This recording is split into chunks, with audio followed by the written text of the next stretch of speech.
What's up, guys? If you're just joining us, this is Ginger Fusion. We're doing a cool little thing right now where we're going over this book series we read.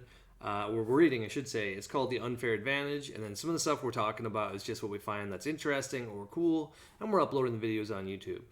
Today, this one was about your personality type. So I see you, and I feel like I'm being seen by this book. So you guys will get what I'm talking about in a second, but I thought it was hilarious. So the first part was they break it down into 5 parts, okay? So these are the big 5. They got openness, consentious, I don't know, organizational skills, extroversion, and agreeableness, and then neuroticism, okay? So basically, the first one was how open you are to new experiences. The second one is your organization and self-disciplined or goal-oriented. Then the other one is how much you enjoy spending time around other people. And then lastly, it's the ones that are good are how compassionate and cooperative you are. And then the very back one is how prone you are to worry and stress. So this book is kind of like a weird little framework that I really like because it kind of has you do a lot of like self realization for your company. And that's the whole point of it, right? So you get told these things and you start to think to yourself, how open am I? What do I like to do?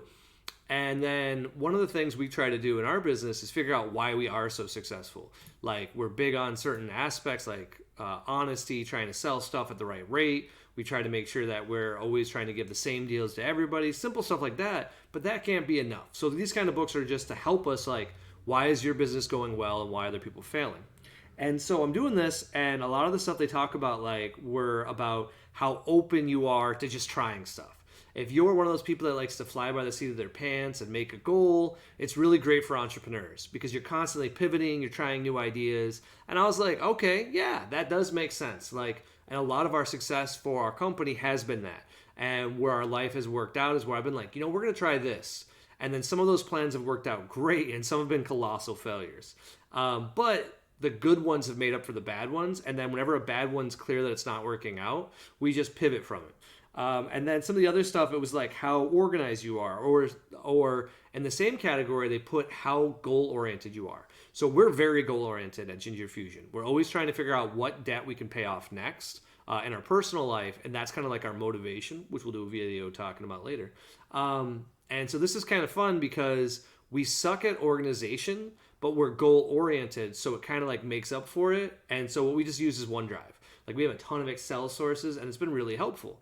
And so I'm like feeling pretty good. I'm like, okay, so this is some of the areas where we're having success. But what made me really laugh about it as we're talking about these things is there's a section on here. I'm going to try to use almost a direct quote on here. What does it say exactly?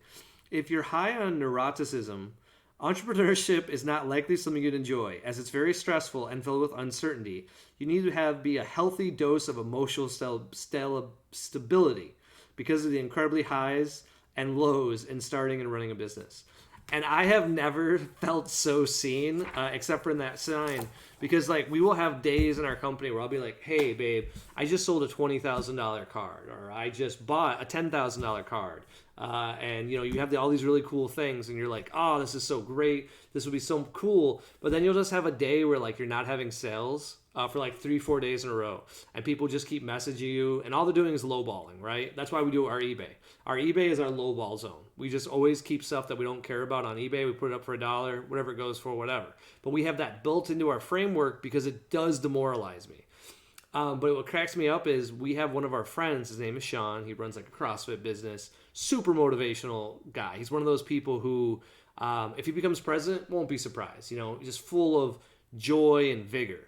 And he always talks about like, his stuff is like, hey, you can do this. And that's pretty much all he'll ever say to me. He'll do these like little positivity things and they're super helpful. And he'll just make you realize like where you're at, it's not so bad. It kind of controls the lows for me.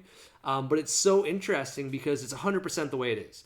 If you're going to go into a company, even when it's going well, it kind of feels like a runaway train because you're always working and you're always doing stuff. And then one of the misconceptions I keep hearing from people is we're always grinding or something like that. And we're going to talk a lot about that in this upcoming video series because that is not at all how we build our company. Our company is not about always grinding. It's finding motivation that's something else. And so one of the next things we're going to do is do a motivational little section. And I'm going to talk about money and assets because A lot of you have a lot more money and assets than you realize for your company, but you can just like do a better job of not trying to imagine you're going to become a millionaire. Like if you have realistic goals, this stuff is fun, but that's a big part about how we control the mental aspect, right? We don't. I don't think I'm ever going to become a millionaire from a card business. It'd be cool. It'd be a great story if all of a sudden, I win nationals or do really well at an event, and some rapper comes along who's got money to blow and is like, "Hey, $1 million for that." But you can't. That's not a business model, unless you know a lot of rappers, I suppose.